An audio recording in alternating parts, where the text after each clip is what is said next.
आपको एक दूसरी मिसाल देता हूं मैं आपको, संयोग से वो कांग्रेस की मिसाल है, ऐसा नहीं कि कांग्रेस ने हमेशा कोई बहुत अच्छे काम किए हैं। ये मिजोरम की बात करता हूँ। मिजोरम था जहाँ मणिपुर का पड़ोसी राज्य है, जहाँ इससे बड़ी समस्या थी, बहुत बड़ी इंसर्जेंसी थी। मिजोरम के लोगों ने 1967 के करीब डिक्लेयर कर दिया था, वहाँ के एक संगठन था मिजो नेशनल फ्रंट, जिसने भारत के विरुद्ध विद्रोह डिक्लेयर कर दिया था, कहा था कि हम इंडिया में रहते नहीं, हम इंडिया में रहने को तैयार नहीं हैं। अच्छा। और मामला यहाँ तक पहुँचा था, ज़्यादातर लोगों को पता नहीं होगा, मैं भी आपको बताऊंगा, आप शॉक हो जाएंगे। इंडियन एयरफोर्स ने बम डाले थे उनके ऊपर।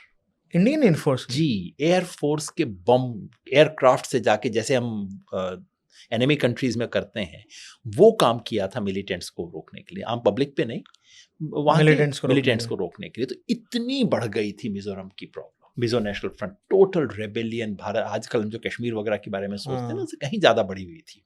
पब्लिक में सपोर्ट था, वो लोग घुस जाते थे, क्योंकि मिजो नेशनल फ्रंट ने वहाँ अकाल के टाइम काम किया था, लोगों को लगता था हमारे लोग हैं, और हमारी आर्मी वहाँ गई, क्या क्या नहीं हुआ। अगर कोई ईमानदारी से उस पर रिसर्च करे, कई चीज़ें जो अमेरिका ने वियतनाम में की थी, वो चीज़ें भारत की फोर्सेस को करनी पड़ी थी वहाँ मिजोरम में। ये सब 60-70s का किस्सा है। 85 में एक मोमेंट आता है, जब वो था कि मिजो लोग तैयार हैं छोड़ देने के लिए। अब वो भी थक गए थे 15 साल लड़ के कि मिजो लीडरशिप तैयार है, लेकिन उन्होंने शर्त रखी। वहाँ के नेता थे लाल डेंगा, जो कि मिजो नेशनल फ्रंट के थे।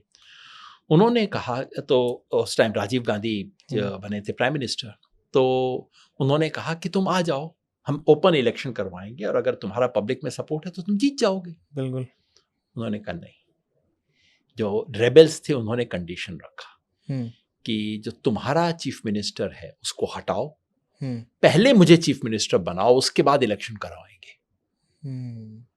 और राजीव गांधी ने वो शर्त मान ली, अपनी पार्टी की सरकार को तोड़ दिया, और उन्हें कहा कि ठीक है, तुम्हें इसमें भरोसा नहीं हो रहा हमारी बात पे, चलो तुम चीफ मिनिस्टर बन जाओ, तुम्हारे चीफ मिनिस्टर रहते हुए हम इलेक्शन करवाएंगे। कांग्रेस की सरकार खत्म हो गई, गिरी। राजीव गांधी ने अपनी सरकार से रिजाइन करवाया, लाल डेंगा की जो चीफ मिनिस्टर बनाया, MNF इलेक्शन जीता, जम के जीतना ही था, वो पॉपुलर था, जीता, सरकार बनी, कांग्रेस डाउन हो गई, इंडिया अप हो गया। आज आपको ध्यान भी नहीं होगा कि मिजोरम एक्चुअली सबसे ट्रबल्ड स्टेट था सर। मिजोरम में जो हुआ, मणिपुर तो कुछ भी नहीं है उसके सामने।